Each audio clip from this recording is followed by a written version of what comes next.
What's up, everyone? Welcome to Program Your Remote. Today we're going to do a battery change on a Honda remote head key.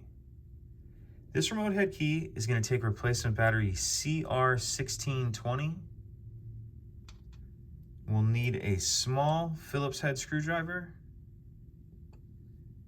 and we'll be using a flathead screwdriver as well.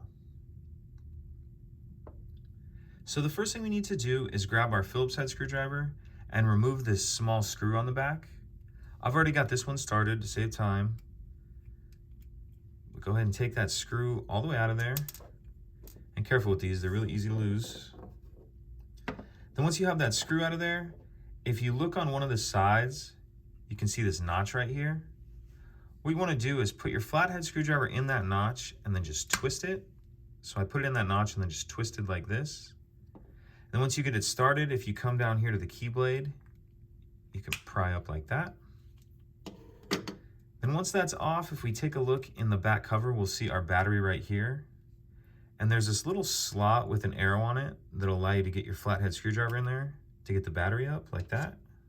Then we'll grab our new battery, and we want to make sure that we're installing that with the plus side down like that.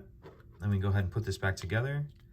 And if you notice on this back cover, there's a little bit of a lip on this piece. You need to start the top, the part with the key ring, you kind of need to start that in first, and then go ahead and snap it down. And then the last thing to do is just to put that Phillips head screw back in and tighten it up. So pretty simple. If you have any questions, please let me know.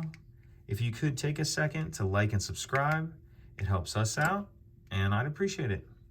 Thank you.